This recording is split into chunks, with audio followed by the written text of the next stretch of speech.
찬양 고맙습니다. 오늘 우리에게 주시는 하나님의 말씀은 창세기 18장 22절로 33절입니다. 창세기 18장 22절로 33절, 구약성경 21쪽에 있고요. 성경 글이 작으신 분은 앞에 자막 준비했는데요. 자막 보시고 한 절씩 교독하도록 하겠습니다. 22절 제가 읽습니다. 그 사람들이 거기서 떠나 소돔으로 향하여 가고 아브라함은 여호와 앞에 그대로 섰더니 아브라함이 가까이 나아가 이르되 주께서 의인을 악인과 함께 멸하려 하시나이까. 그 성 중에 의인 50명이 있을지라도 주께서 그곳을 멸하시고 그 50의인을 위하여 용서하지 아니하시리이까.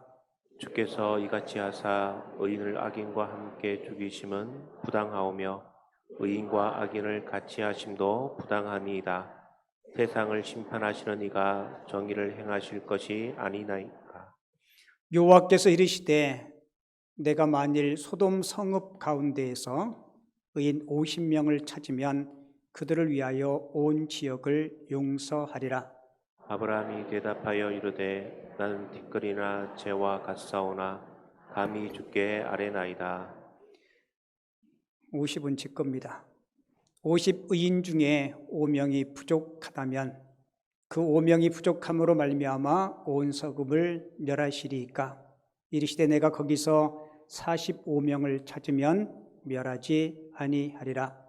아브라함이 또 아뢰어 이르되 거기서 40명을 찾으시면 어찌하려 하시나이까. 이르시되 40명으로 말미암아 멸하지 아니하리라. 아브라함이 이르되 내 주여 노하지 마시옵고 말씀하게 하옵소서. 거기서 30명을 찾으시면 어찌하려 하시나이까. 이르시되 내가 거기서 30명을 찾으면 그리하지 아니하리라. 아브라함이 또 이르되 내가 감히 내 주께 아뢰나이다. 거기서 20명을 찾으시면 어찌하려 하시나이까.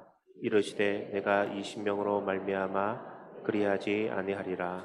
우리 두 절 말씀은 같이 읽죠. 아브라함이 또 이르되 주는 노하지 마옵소서. 내가 이번만 더 아뢰리이다. 거기서 10명을 찾으시면 어찌하려 하시나이까.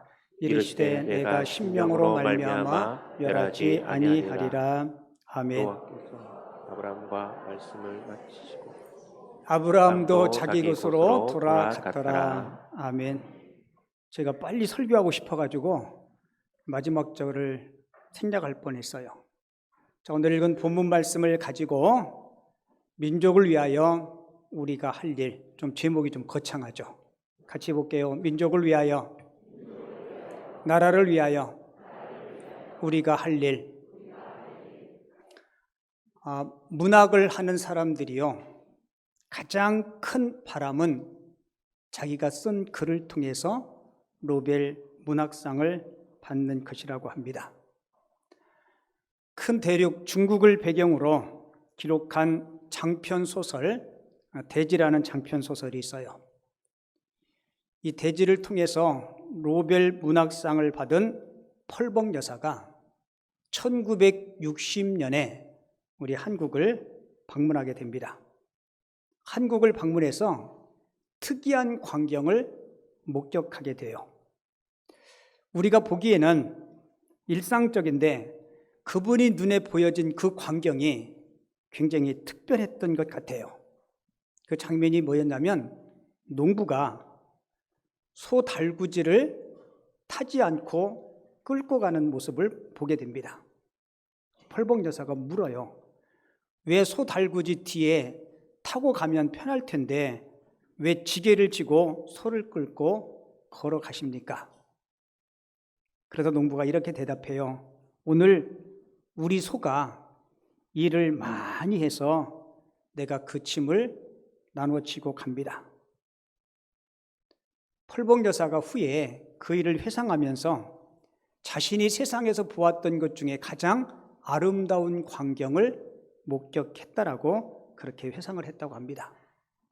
보통 서양의 농부들은요, 누구나 당연하게 소 달구지에다가 짐을 싣고 자기도 달구지에 타고 그렇게 쉽게 집으로 돌아가는데, 한국의 농부들은 소를 생각해서 지게에다가 볏짐을 가득 싣고 소와 함께 귀가하는 그 모습을 보면서 온 몸에 전율을 느꼈다고 합니다. 그리고 또 한 번은 가을에 감나무에서 감을 따는데 다 따지 않고 감나무에 감을 몇 개 남겨놓는 모습을 본 거예요. 그래서 물었답니다. 왜 감나무에 감을 다 따지 않냐고. 왜 그거 다 따지 않아요? 여러분들은 확실히 한국 사람 맞아요. 겨울에 날짐승들이 먹을 게 없을 때 새들 먹으라고 남겨두는 까치밥이라고. 여러분, 펄봉 여사가 제가 한국에 와서 보고자 한 것은 어떤 고궁이나 왕릉이 아니고 이것 하나만이라도 나는 한국에 참 잘 왔다라고 생각합니다라고 고백했대요. 그러면서 펄봉 여사가 우리 한국에 대해서 이런 아름다운 평을 내려요. 대한민국은 고상한 백성이 살고 있는 어떤 나라예요? 보석 같은 나라. 말 못하는 짐승도 생각해서 하루 종일 일해서 어려우니까 내가 소를 생각해서 내 지게에다가 볏짐을 나눠줄 수 있는 그런 마음. 날짐승을 생각해서 감을 다 따지 않고 까치밥으로 남겨줄 수 있는 이런 마음을 가진 그런 고상하고 아름다운 마음을 가지고 있는 어떤 나라요? 보석 같은 나라라고. 그런데 이 보석 같은 우리나라, 우리 대한민국이 지금 많은 위기에 처해 있습니다. 정치적인 갈등과 그리고 저출산의 문제, 그리고 남북의 문제, 그리고 동성애를 합법화해달라는 포괄적 차별금지법의 문제. 여러분, 오늘 본문도 믿음의 조상 아브라함이 자기 나라, 자기 마을, 그 문제를 가슴에 품고 하나님 앞에 고민하는 모습을 볼 수 있습니다. 하나님은 소돔과 고모라 성에 넘치는 죄악을 보고 그 성읍을 하나님이 심판하시겠다라고 작정하십니다. 여러분, 아브라함은 그 하나님의 심판을 두고만 볼 수 없었습니다. 그래서 하나님 앞에 소돔과 고모라를 용서해 달라고 하나님 앞에 무릎 꿇고 중보의 기도를 드리게 됩니다. 오늘 설교 제목이 뭐였어요? 민족을 위해서 우리가 할 일. 물론 민족을 위해서 우리가 해야 될 일이 많습니다. 하지만 그렇게 크고 웅장하지 않더라도 우리 신앙인으로서 첫 번째 우리가 해야 될 일은 기도함으로 우리 사명을 감당해야 됩니다. 나라와 민족을 위해서 뭐 하자고요? 기도해야 돼요. 아브라함은 자신이 살고 있는 그 성읍이 하나님의 심판을 면하지 못한다는 사실을 깨닫고 그는 즉시 하나님 앞에 무릎 꿇고 기도합니다. 오늘 본문 23절에 보면 아브라함이 하나님 앞에 가까이 나가 이르되가 뭐예요? 무릎 꿇고 기도했다는 겁니다. 만사를 제쳐놓고 자기 민족을 위해서 즉각적으로 기도하는 아브라함의 모습. 여러분, 아브라함은 기도의 능력, 기도의 소중함을 그는 알았습니다. 지금 우리가 살고 있는 이 땅 대한민국도 여러 가지 위기와 아픔들이 있어요. 우리 모두 아브라함의 마음, 아브라함의 심정을 가지고 우리 민족을 위해서 저도 여러분들 기도할 수 있는 기도의 사람들이 꼭 되시기를 바랍니다. 지금 우리 대한민국이 소돔과 고모라를 조금씩 닮아가고 있어요. 소돔과 고모라가 멸망받게 된 원인이 무엇인지 성경은 이렇게 소개하고 있어요. 창세기 19장 5절에 보면 오늘 밤에 네게 온 사람들이 어디 있느냐? 이끌어내라. 우리가 그들을 뭐 하겠다 그래요? 상관하리라. 이 상관이 뭐라고 가로에 들어있어요? 동성애를 하겠다는 겁니다. 소돔 사람들이 롯의 집에 온 손님을 이끌어내라는 거예요. 우리가 그들과 동성애를 하겠다는 겁니다. 여러분, 이런 죄악 때문에 하나님의 심판 앞에 놓여 있는 소돔과 고모라. 근데 문제는 수천 년 전에 있었던 이런 죄악들이 지금 대한민국 땅에서도 조금씩 일어나고 있다는 겁니다.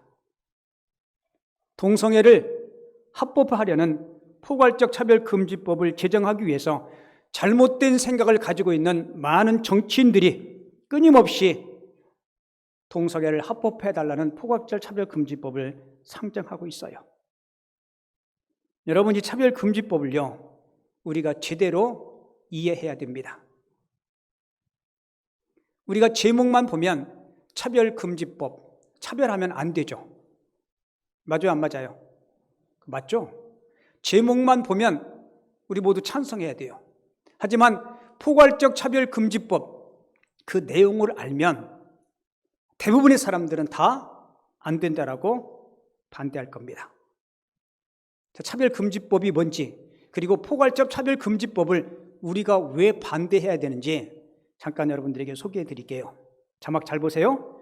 차별금지법이란 장애, 외모, 출신 국가, 인종, 피부색, 출신 지역, 학력, 성적 지향, 종교 등을 이유로 정치, 경제, 사회, 문화적인 생활의 모든 영역에 있어서 합리적인 이유 없는 차별을 금지한다는 법률입니다. 잠깐만 자막 뒤로 넘겨주세요. 자막에 성적 지향과 종교, 여러분 이 두 개 항목은 원래 차별금지법에 없는 항목이었어요. 그런데 포괄적 차별금지법에 저 두 개의 조항을 집어넣습니다. 성적 지향이 뭘까요? 여러분, 사람은 생물학적으로 태어날 때 성이 결정되죠. 그렇죠? 그런데 어떤 사람이 남자로 태어났는데 나의 성적 지향은 여성이다, 이렇게 이야기하면 그의 개인적인 성적 지향을 존중해주고 그렇게 인정해줘야 된다는 거예요. 그리고 또 하나는 종교. 만약에 포괄적 차별금지법이 법적으로 통과가 되면 예수 그리스도만이 유일한 우리의 구원주입니다 라고 누구에게 포교를 하면 안 된다는 거예요. 그리고 만약에 저 법이 통과가 되면 교회에서 동성 결혼을 하기를 원하는데 목사님에게 주례를 부탁했어요. 근데 제가 당신들은 동성애라서 제가 주례할 수 없습니다라고 이야기하면 저 법이 통과되면 어떻게 될까요? 저는 그들을 차별했다고 해서 법적인 제재를 받을 거예요. 자, 다음 또 읽어드릴게요.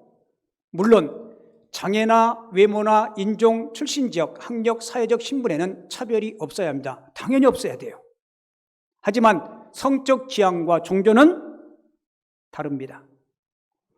이에 대한 차별을 법적으로 금지하면 성적 소수자에 대해서 우리가 바른 말을 할 수 없게 됩니다. 자, 성적 소수자가 주로 어떤 분류인지 볼게요.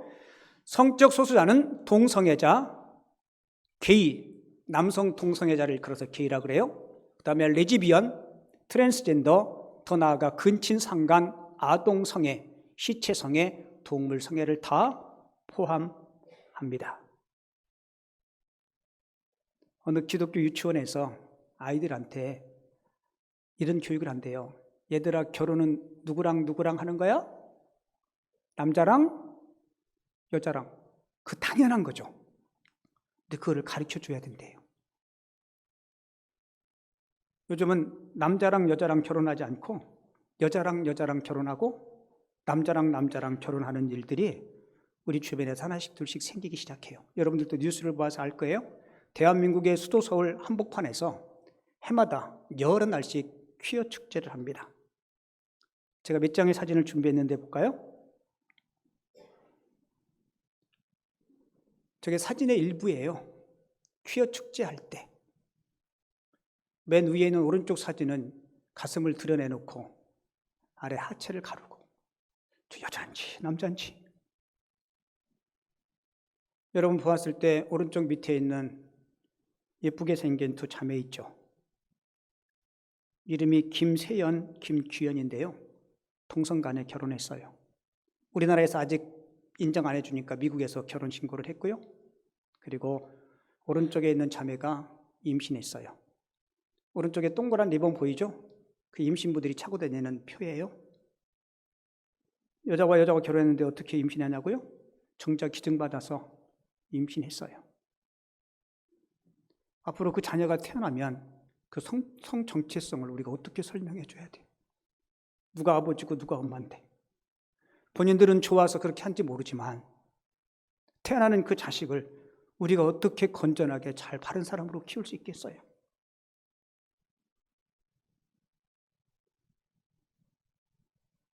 여러분, 부끄러운 게 없어졌어요. 죄가 뭔지, 옳고 그름에 대한 가치관들이 혼란하기 시작했어요. 물론 우리 주변에 뉴스나 통해서 볼 수 있는 일이지만 저것이 누룩이 되어서 하나씩 둘씩 조금씩 점식해오고요. 우리 주변에 저런 사람들이 많아질수록 우리 다음 세대들이 그런 환경적인 영향을 받을 거예요. 여러분, 아브라함이 그 지역사회 하나님의 심판을 앞에 두고 무릎 꿇고 기도하고 있습니다. 주님 용서해 달라고, 차비를 베풀어 달라고. 여러분, 우리도 나라와 민족을 위해서 기도하실 때 디모데전서 2장에 보면 사도 바울이 아주 중요하게 강조한 것이 있어요. 디모데전서 1장 2장 1절 2절 볼게요. 그러므로 내가 첫 번째로 권하노니 모든 사람을 위해서 간구와 기도와 도구와 감사를 하되, 우리가 가장 먼저 우선적으로 해야 될 기도의 제목이 뭐예요? 임금들과 높은 지위에 있는 사람들을 위해서 기도하라는 거예요.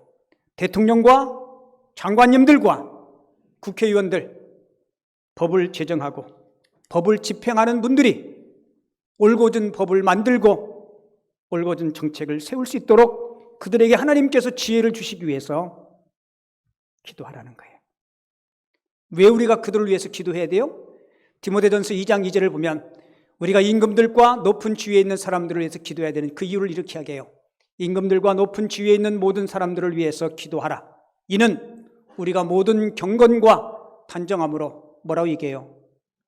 고요함과 평안한 생활을 하려 함이라. 만약에 악한 법이 제정돼 버리면 사회가 혼란스러워집니다. 우리 주변의 동성애자들이 점점 늘어난다고 생각해 보세요. 0.1%, 3%, 5%, 10% 늘어나고 생각해 보세요. 여러분이 사회가 얼마나 혼돈스럽겠어요. 여러분, 법을 누가 만들어요? 우리가 선출한 국회의원들이 만듭니다. 이 국회의원들이 어떤 자신의 이익이나 당락을 위해서가 아니고 정말로 나라와 민족을 위해서 옳은 법을 제정하고 그리고 그것을 집행할 수 있도록 하나님께서 그들에게 지혜를 주시고 백성들과 민족들을 생각할 수 있는 마음을 주시기 위해서 우리 꼭 기도하시기 바랍니다. 혹시 여러분들 2020년도 3월 25일에 확정된 민식이법을 아시나요? 민식이법. 어린이 보호구역 내에서 모든 자동차는 시속 30km를 초과할 수 없다. 그리고 어린이 보호구역에서 불법 주차를 한다든지 그러면 벌과금이 훨씬 더 많습니다. 여러분, 이런 법들은 어린이를 보호하기 위해서 참 좋은 법들을 지정한 거예요.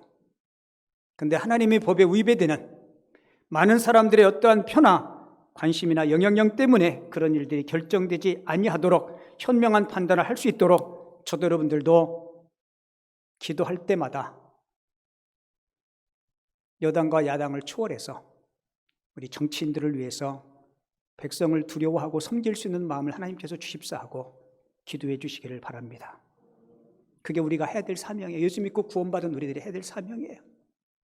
그리고 두 번째, 나라와 민족을 위한 우리가 해야 될 사명은요, 우리가 의롭게 살아야 됩니다. 우리가 어떻게 살아야 돼요? 의롭게, 정직하게, 예수 믿는 사람답게. 여러분, 아브라함은 하나님 앞에 기도하면서 하나님, 이 도성에 의인 몇 명부터 시작해요? 50명을 찾으시면 이 성을 멸하시렵니까? 아니요. 안 멸하시다는 거예요. 몇 명까지 내려와요? 10명까지 내려옵니다. 그 도성에 의인 10명, 아마 제 생각에는 숫자로 10명을 이야기하는 것 같진 않아요. 아마 이 도성에 10%의 의인만 있어도 하나님 이 성을 멸하시렵니까? 바꿔서 이야기하면요, 이 땅에 올곧게 바르게 살아가는 백성 10%만 있어도 그 사회는 건강할 수 있다는 거예요. 여러분, 바다의 소금이 염도가 몇 프로라 그래요? 4%. 그 4% 때문에 바닷물은 썩지 않는다고 합니다. 지금 대한민국에 예수 믿고 신앙생활하는 그리스도인들, 우리 개신교와 천주교인들을 합치면 27%쯤 된다 그래요. 그럼에도 불구하고 대한민국이 힘들고 어렵고 부패에서 벗어나지 못하는 이유가 뭘까요?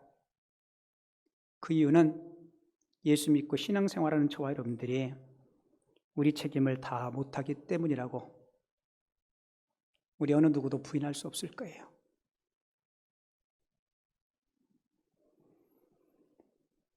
여러분, 성경이 이야기하는 의인은 누구일까요? 성경은 이렇게 이야기하죠. 의인은 없나니 하나도 없다고. 그런데 성경에서 말하는 의인은 창세기 15장을 보면 허물도 많고 약점도 많은 아브라함은 부족함이 많았지만 하나님의 말씀을 자기의 삶의 표준으로 삼고 하나님을 믿을 때, 하나님을 뭐 할 때요? 하나님을 믿을 때 그 믿음을 보시고 하나님은 아브라함을 의롭다 해주셨습니다. 우리가 의로워서가 아니라 예수 그리스도를 믿는 그 믿음 때문에 하나님은 우리를 의롭다라고 인정해 주셨습니다. 자, 우리가 예수를 믿고 성도가 되고 하나님의 자녀가 된 이후부터 우리는 하나님을 닮아가는 하나님의 사람들이에요. 물론 우리는 완전할 수 없지만 거룩하신 하나님을 닮아 올곧게 바르게 예수 잘 믿고 하나님 편에 설 수 있는 저와 여러분들 꼭 되시기를 바랍니다.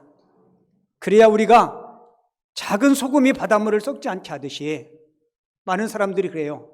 요즘은 세상이 교회를 걱정한대. 누가 교회를 걱정해요? 세상이 교회를 걱정한답니다. 여러분, 세상이 교회를 걱정해서는 안 돼요.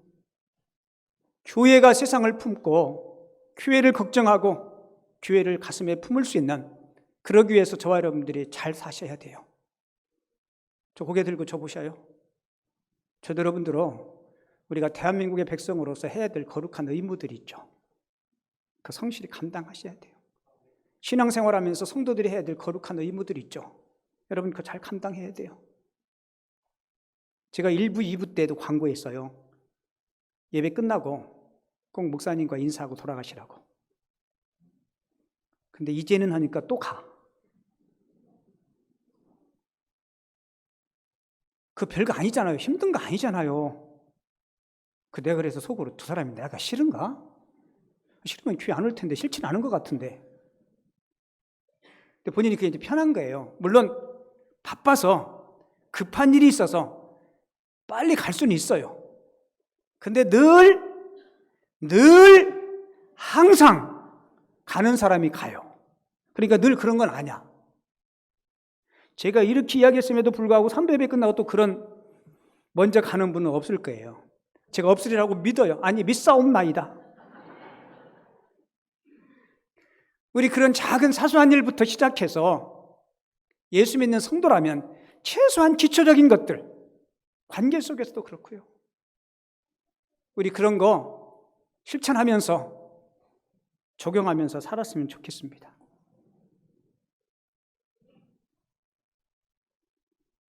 저번에 노예에서 남녀전도회 수양회를 제주도에서 했거든요. 우리가 성도님들도 세 분 저하고 같이 갔는데 가이드가 마이크를 붙잡고 막 뭐라고 이야기하면 보통 앉아있는 사람들이 피곤하면 뭐예요? 다 눈 감고 이렇게 쉬잖아요. 그 가이드가 뜨끔한 말을 했어요. 뭐라고 말하는지 알아요? 여기 목사님들도 계신데 저밖에 없었거든요. 목사님들이 설교할 때 성도들이 다 눈 감고 있으면 기분 어때요? 그 제가 눈을 번쩍 떴어요.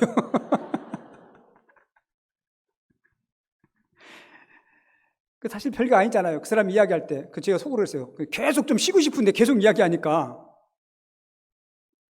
그 제가 그렇구나. 사실은 말하는 것보다 듣는 게 훨씬 더 어렵대요. 그래서 잘 듣기 위해서는요, 한 60년을 살아야 된대요. 나 60을 뭐라 그래요? 귀가 순해진다, 이순. 이게 무슨 얘기냐면 잘 듣는다. 소리를 잘 듣는다는 이야기가 아니고 상대방의 입장에서 배려하고. 여러분, 우리 신앙생활 꽤 오래 했잖아요. 그죠? 저도 여러분들도 작은 것이지만 주께서 그렇게 말씀하시면 그렇게 실천하고 노력하려고 애쓰는 하나님의 사람들 꼭 되시기 바랍니다. 자, 그리고 우리가 기도할 때 중요한 기도자의 자세가 있어요.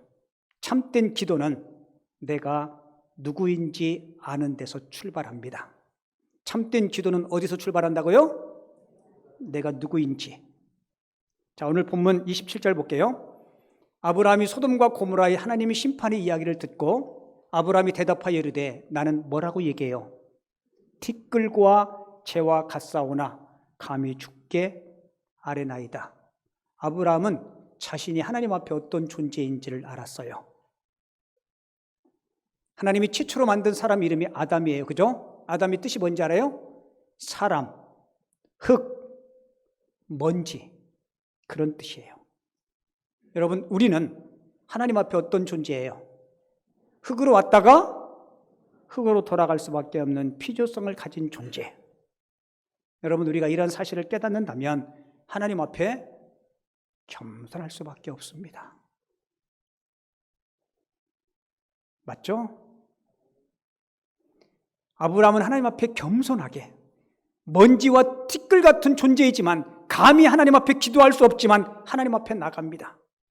오늘 본문 27절에 보면 나는 티끌이나 재와 같사오나 뭐라고 얘기해요? 감히 뭐라고요? 감히 나갈 수 없지만 31절도 보세요. 아브라함이 또 이르되 내가 감히 내 주께 아뢰나이다. 여러분, 이 아브라함의 태도는 전능자이신 하나님 앞에 나갈 때 피조물인 우리들이 가져야 될 태도입니다. 기도하지 않는 사람의 두드러진 특징은요, 교만이에요. 하나님 없이도 내가 무엇인가 할 수 있다고 생각하는 사람은 절대로 기도하지 않습니다. 이것은 불신앙이고 교만이에요. 솔직히 저도 여러분들도 여러분들의 피조물, 피조성 되심을, 여러분들은 흙으로 왔다 한 짐의 흙으로 갈 수밖에 없는 그런 존재임을 아시나요? 그래서 우리가 하나님 앞에 기도하는 거예요. 그리고 기도하실 때 하나님의 자비가 이 땅에 가득하기 위해서 기도해 주시기를 바랍니다. 지금 아브라함의 기도는요, 하나님 앞에 자비를 구하는 기도예요. 아브라함이 오늘 본문 소돔과 고모라 이 도성을 위해서 몇 번 기도해요? 이렇게 물어보면 아무 생각이 없어요. 왜냐하면 50명, 45명 이거를 숟가락으로 세어야 돼요. 6번 기도합니다. 아브라함도 기도하면서 죄송했나 봐요. 마땅히 심판받아야 될 이 성읍을 위해서 기도하는 이 아브라함도 미안했나 봐요. 하나님, 제가 마지막으로 감히 주님께 하렵니다. 여러분, 아브라함의 기도는요, 자신들의 죄를 아브라함도 알았어요. 하지만 하나님 그럼에도 불구하고 뭐를 베풀어 달라고요? 자비, 긍휼을 베풀어 달라고. 구약성경 예레미야가 3장 22절을 보면 여호와의 인자와 자비와 긍휼이 뭐하다 그래요? 무궁하심으로 우리가 진멸되지 아니함이니이다 라고 이야기합니다. 예레미야 선지자 때도 많은 죄악이 있었지만 하나님의 자비 때문에, 하나님의 긍휼 때문에, 하나님의 조건 없는 사람 때문에 우리가 죽지 않고 심판받지 않고 살아있음을 감사합니다라고 고백한 거예요. 질문 하나 드릴게요. 소돔과 고모라, 하나님의 심판을 받아 마땅한 그 성읍을 위해서 아브라함이 기도해요. 아주 끈질기게 지루하지만큼 50명, 45명, 30명 쭉 기도해요. 그래서 소돔과 고모라가 용서받고 멸망하지 않았나요? 성경 보세요. 유황불로 그 성읍이 망합니다. 그럼 아브라함의 기도는 뭐예요? 여러분, 아브라함의 기도 때문에 그 성읍이 멸망받을 때 롯과 그의 후손들이 보존됨으로 하나님께서 자비를 실현하는 모습을 보게 됩니다. 여러분, 우리 대한민국이 1950년 6월 25일에 6.25 전쟁이 발발합니다. 남침하고 3일 만에 서울을 뺏겨요. 그리고 저 밑에 부산까지 밀리게 됩니다. 그때 부산에서 피난 온 교인들이 부산에 있는 초량교회에서 한 250명 정도가 모여서 아주 의미 있는 기도회를 갖게 됩니다. 그때 그 장소에 피난 온 이승만 대통령도 그 기도회 자리에 참석했다라고 합니다. 그때 했던 기도의 내용이 하나님, 우리 대한민국 하나님 심판받아 마땅합니다. 여러분, 한국교회사를 보면요, 이 민족 가운데 큰 위기가 있을 때마다 성도가, 교회가 교회로서 성도로서의 역할을 제대로 감당하지 못할 때, 그때 한국교회의 분열이 되게 많이 심했어요. 세상적으로 이야기하면 교회 내에 쌈박질이 많았다는 겁니다. 그 사실을 깨달은 250여 명의 성도들이 초량교회에 모여서 하나님, 이 민족이 심판받아 마땅하지만 하나님이여 자비와 긍휼을 베풀어 달라고 매일같이 모여서 회개운동을 했다고 합니다. 근데 놀랍게도요, 그 기도회가 진행되는 과정 속에 누구도 예상치 못했던 1950년 9월 15일에 메가더 장군이 인천 상륙작전을 통해서 전세가 역전됩니다. 물론 그 이후에 휴전선이 생기고, 하지만 그때의 그 기도를 통해서 하나님은 이 남쪽에, 이 남한에 반쪽만이라도 하나님께서 번영의 땅으로 민주주의 국가로 세워주신 줄을 믿습니다. 저도 여러분들도 그리 웅장하진 않지만, 그리 대단한 것 같진 않지만 우리 조국, 우리 대한민국을 위해서 자비를 베풀어 달라고 기도하시고, 악한 법들이 정당화되는 일이 없도록, 그리고 무엇보다도 예수 믿고 신앙생활하는 저와 여러분들이 올곧게, 바르게, 그리스도인답게 예수 잘 믿는 성도로 살아갈 수 있는 그런 은혜가 있을 수 있기를 주님의 이름으로 축원을 드립니다.